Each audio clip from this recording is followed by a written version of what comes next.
Hampir semua orang menggemari jajanan kaki lima yang satu ini. Ya, siomay. Gurihnya adonan aci bercampur ikan, disertai bumbu kacang, seringkali menjadi pengganjal perut di kala lapar. Jajanan yang harganya sangat terjangkau ini bisa kita temukan di mana saja dengan mudah. Inilah yang menjadi alasan pedagang siomay sangat menjamur. Meski begitu, selalu ada cerita di balik kisah sajian ini. Salah satunya tentu rumor pemakaian ikan sapu-sapu untuk adonan siomay. Kadang rumor ini membuat para pelanggan ragu untuk menyantap jajanan ini. Pasalnya ikan sapu-sapu identik dengan kualitas air yang jorok yang berimbas pada siomay tersebut. Apakah memang benar demikian? Ikan sapu-sapu itu sendiri kan kalau yang kita tahu itu pasti dari kali-kali dan segala macam gitu. Yang sanitasinya juga pasti belum oke dan segala macamnya kan.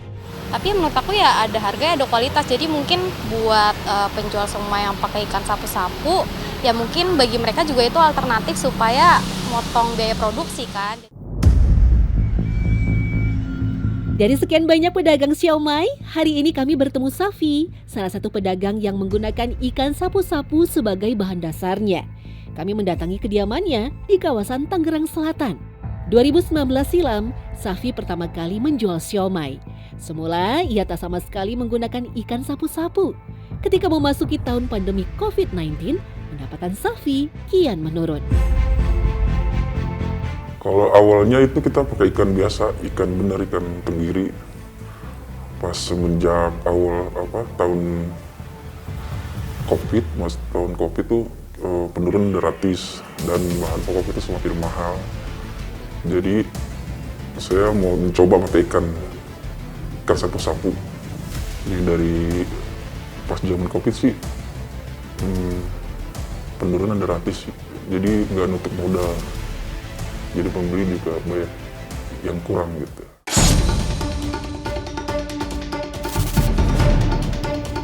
Safi mendapatkan ide tersebut dari temannya yang sesama pedagang siomay. Berdasarkan informasi dari temannya, modal menggunakan ikan sapu-sapu jauh lebih murah dengan cita rasa yang tak jauh berbeda. Safi sendiri biasa mendapatkan ikan tersebut dari salah satu tempat pemancingan dekat rumahnya.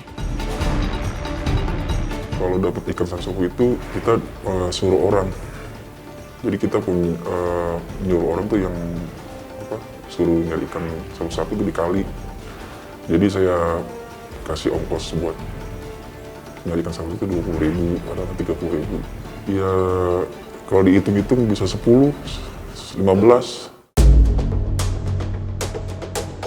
Uniknya, Safi sendiri tidak pernah mengaku jika memakai sapu-sapu untuk bahan baku siomay.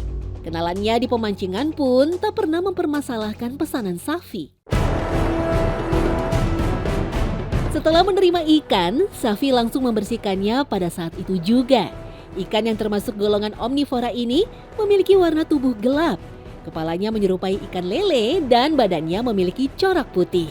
Untuk membersihkan ikan sapu-sapu cukup sulit karena kulit badannya yang keras. Kayaknya bang keras banget dia. Keras banget ya. Kulitnya keras gini.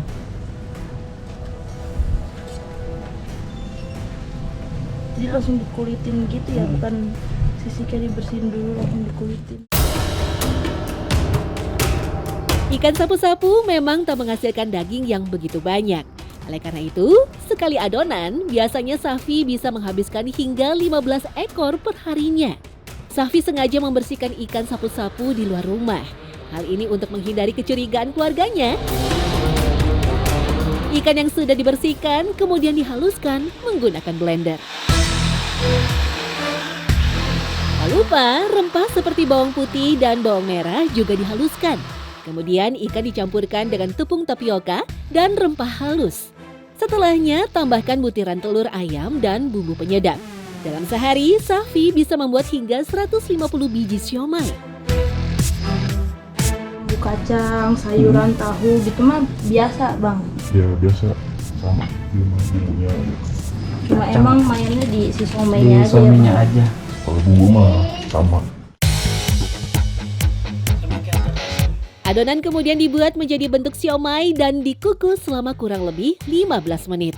Menurut Safi, siomay ikan sapu-sapu yang ia buat tak memiliki perbedaan jauh dengan siomay pada umumnya. Bahkan Safi juga beberapa kali mengkonsumsi siomay buatannya untuk memastikan apakah rasanya sudah pas atau belum.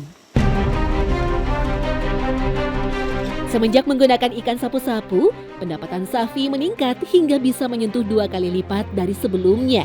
Dengan Rp12.000, dalam sehari Safi bisa menjual hingga 60 porsi. Kalau pendapatan dari ikan sapu-sapu itu, pakai ikan sapu-sapu itu lebih 2 kali lipat. Dari awalnya 300 bisa jadi 500, 600 gitu.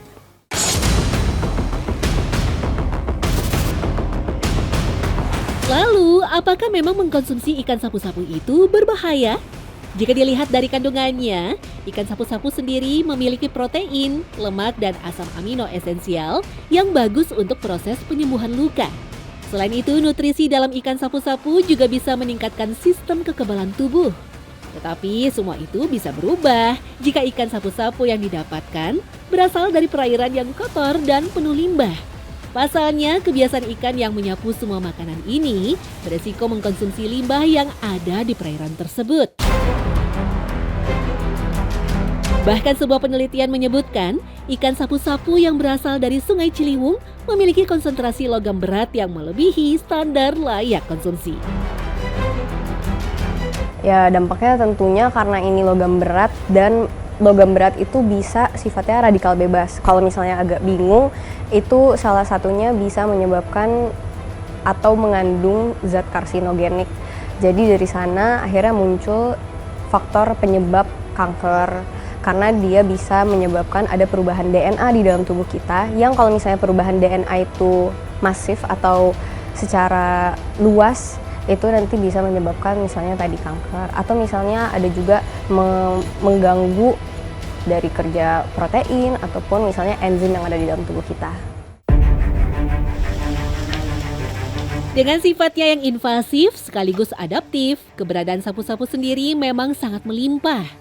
Meski begitu, jika harus memilih, tentu kita bisa memakai ikan lain selain sapu-sapu. Berburu jajanan kaki lima yang murah meriah tak ada salahnya, tapi kewaspadaan tetap harus ada. Iya benar, kalau bisa dihindari aja dan cari contoh ikan yang memang dia cenderung lebih aman. Atau cari misalnya kalau mau yang murah, itu bisa cari yang lain juga, kayak misalnya tongkol atau ikan misalnya lele, tapi lele juga bisa diperhatikan makannya apa. Atau misalnya teri khusus untuk orang-orang yang mungkin lebih perlu kadar natrium yang lebih tinggi, kayak gitu. Jangan khawatir, tak semua pedagang siomay berlaku demikian. Masih ada pedagang siomay lainnya yang memilih untuk memakai ikan selain sapu-sapu, dari tongkol sampai tenggiri. Biasanya sih saya ikannya yang harus yang bagus, Pak. Kan saya ada langganan khusus beli ikan, khusus ikan tenggiri itu ada. Yang seger, yang masih warna merah itu, masih seger aja pokoknya. Fendi juga turut menyayangkan dan merasa dirugikan dengan adanya pedagang yang menggunakan bahan baku berbahaya. Saya sih sebenarnya merasa dirugiin juga, biarpun katanya kita pakai yang bahannya bagus, kan orang nanti nyangkanya sama yang kayak yang orang lihat yang jelek gitu sih. Kalau bisa sih janganlah, yang terbaik aja, yang bagus. Itu kan buat langganan kan, buat nanti ke depannya kita.